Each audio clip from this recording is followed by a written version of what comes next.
আমি এটাই বলতে চাই যে আজ থেকে ঠিক 1.5 বছর আগে ওর এই কোম্পানি জয়েনিং হলো সেপ্টেম্বর 1, 2023।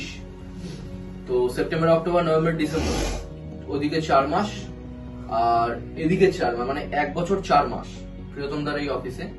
তো ও একটা অনেক বড় কোম্পানিতে কাজ করতো, আমি সেই নামটা উল্লেখ করছি না। তো সেখান থেকে এই মানুষটার ট্যালেন্ট দেখে, এই মানুষটার কোয়ালিটি দেখে আমার মনে হয়েছিল যে আমরা একসাথে মিলে কিছু বড় করতে পারবো। মানে যেটা স্বপ্নটা আমরা অনেক বড় দেখি বরাবর। আমি যখন স্কুলে পড়তাম, যে এখানে ভিডিও করছি আমার স্কুল লাইফের বন্ধু, আমি বরাবর আমার ড্রিমসটা খুব হাই রাখি। মানে আমাকে অনেক বড় হতে হবে, এটা আমি জানি। এবার এটা হওয়ার জন্য না আমাদের কিছু ভালো মানুষের প্রয়োজন হয়। আমার সেদিনের ডিসিশনটা ভুল ছিল না যে প্রিয়তম গিরিকে অফিসে নিয়ে এসে আমার পার্টনার, মানে অ্যাজ আ পার্টনার ও আমার সাথে থাকলে কি হবে। মানে আজ আমি চোখ কান বুঝে অফিস থেকে কোথাও যেতে পারি, যদি ও থাকে অফিসে, আমি জানি ও দেখে নেবে ব্যাপারটা, ঠিক আছে। তো সেই ক্ষেত্রে ওর কাছে একদম স্পেশাল থ্যাঙ্কস। ও রাকেশকে খুব ভালোভাবে তৈরি করেছে, ঠিক আছে।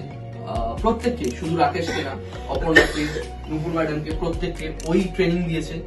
ও কথা বলা শিখিয়েছে, কিভাবে বলবে, তো সবকিছু ওই পলিশ করেছে। মানে এই অফিসটার এই জায়গায় যাওয়ার পিছনে যেমন প্রত্যেকের হাত আছে, ওরও একটা অনেক বড় মানে অনুদান আছে। আমি বাংলা খুব ভালো বলতে পারি না, তাই আমি বলছি যে ওর প্রচন্ড ভাবে একটা অবদান আছে, ঠিক আছে। তো সেই ক্ষেত্রে আমার মনে হয় যে আগামী দিন কোম্পানি আরো বড় জায়গায়ও নিয়ে যাবে, আর ও যেন কোম্পানিটাকে আরো আগে নিয়ে যায়, এটা আমি আশা করি সবাই সাপোর্ট করবে, সবাই ওকে একদম সবসময় কোঅপারেট করবে সব ব্যাপার নিয়ে, ঠিক আছে। এটা বলে আমি আমার বক্তব্য শেষ করলাম।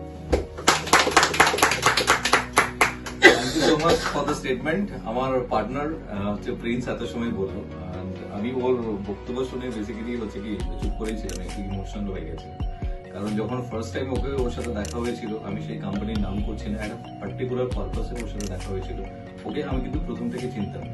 আমাদের খুব কম সময়ের আলাপ, কিন্তু কম সময়ের আলাপের মধ্যে একটা দারুণ ভাবে বন্ডিং তৈরি হয়ে গেছে। তো সেই জায়গা থেকে আমাকে একদিন হঠাৎ করে প্রিন্স হচ্ছে প্রপোজাল দেয়, কারণ আমার অনেকদিন আগে থেকে ইচ্ছে ছিল যে নিজের কোনো কিছু করার। তো সেই জায়গা থেকে কোথাও গিয়ে আমার মনে হলো যে না, এই মানুষটাকে বিশ্বাস করা যেতে পারে। তো সেই জায়গা থেকে আমি মোটামুটি একটা ডিসিশন নিলাম। আর যখন প্রথমে আসার পর দেখলাম যে আমার অলরেডি সাজানো বাগান, সেখানে আমি এসেছি অ্যাজ এ লিডার। তো মোটামুটি সবাইকে আমার চেষ্টা মতো আমি সবাইকে গাইড করছি, আর সেই জায়গা থেকে প্রত্যেকে দারুণ ভাবে মোটামুটি তৈরি হয়ে গেছে যুদ্ধ করার জন্য।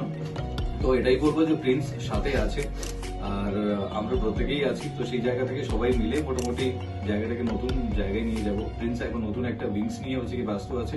আপনারা যারা নর্থ বেঙ্গলে যেতে চাইছেন তাদেরকে অনুরোধ করবে আপনি আমাদের সাথে হচ্ছে কানেক্ট করতে পারেন। অ্যান্ড সেই জায়গা থেকে আপনাকে আর সেকেন্ড কোনো কিছু থট দিতে লাগবে না, আপনি একদম সরাসরি ভালোভাবে আপনি সেখানে কিন্তু পৌঁছে যাবেন। আমাদের এই সেকেন্ড যে উইংসটা সেটা নিয়ে প্রিন্স এখন ব্যস্ত আছে। তো বাকি সমস্ত কিছু ঠিকঠাক রয়েছে, দুজনের মধ্যে তো ভালো একটা কোঅপারেশন রয়েছে। আর সবথেকে ভালো যে আমাদের কেমিস্ট্রিটা ভালো, কারণ একটা পার্টনারশিপে যেটা বিলিভ করি যে একটা কেমিস্ট্রি ভীষণভাবে দরকার হয়, ইন্টারনাল কেমিস্ট্রি যেটাকে বলে। তো সেই জায়গা থেকে আমি খুব আশাবাদী যে সামনের দিকে আমাদের অনেক ভালো কিছু হতে চলেছে। এটাই দুজনকে ব্যস্ত লাগে।